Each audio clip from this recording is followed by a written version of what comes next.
কাটা রুই মাছ বাজার থেকে এনে পরিষ্কার করে নিয়ে তাতে দিয়ে দিলাম লবণ, হলুদ, গুঁড়ো লঙ্কা আর দিলাম সর্ষের তেল। এই সর্ষের তেলটা দিলে আপনার গায়ে ছিটিয়ে লাগবে না। এইবার এই সবগুলোকে খুব ভালো করে হাতের সাহায্যে এপিট ওপিট ভালো করে মাখিয়ে নেব। এতে করে মশলাগুলো খুব ভালো করে লেগে যাবে আর 5 মিনিট রেস্টে রেখে দেব। আর এই সর্ষের তেলটা দিলে যখন আপনি ভাজা করবেন তখন আপনার চোখে মুখে ছিটিয়ে লাগবে না। 5 মিনিট রেস্টে রেখে দেওয়ার পর মাছগুলোকে ভাজা করে নেব। তার জন্য কড়াইয়ে বসিয়ে দিলাম আর তাতে দিলাম সাদা তেল। আপনারা চাইলে সর্ষের তেলটা দিয়েও ভাজাটা করতে পারেন। এবার একে একে মাছগুলোকে ভাজা করে নেব।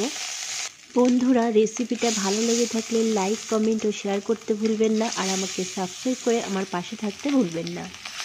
আর ফেসবুক বন্ধুদের কাছে আমার একটাই অনুরোধ, ফলো করে নিন। দেখুন মাছগুলো ভাজা হয়ে গেছে, এবার একে একে তুলে নেব। বন্ধুরা, ঠিক এইভাবে একবার মাছের ঝোল বানিয়ে দেখুন, এর স্বাদ কখনোই ভুলতে পারবেন না।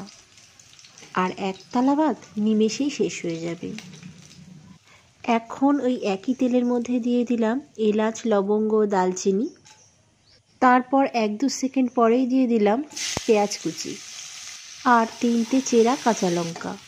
তারপর পেঁয়াজগুলোকে লাল করে ভাজা করে নেওয়ার পর মশলাগুলো দিয়ে দেব ধনে বাটা, জিরে বাটা, আদা ও রসুন বাটা, স্বাদ বুঝে লবণ আর হলুদ গুঁড়ো, আর দেব গুঁড়ো লঙ্কা ও কাশ্মীরি রেড চিলি পাউডার, দিলাম গরম মশলা গুঁড়ো। এবার একটু জল দিয়ে হালকা কষিয়ে নেব।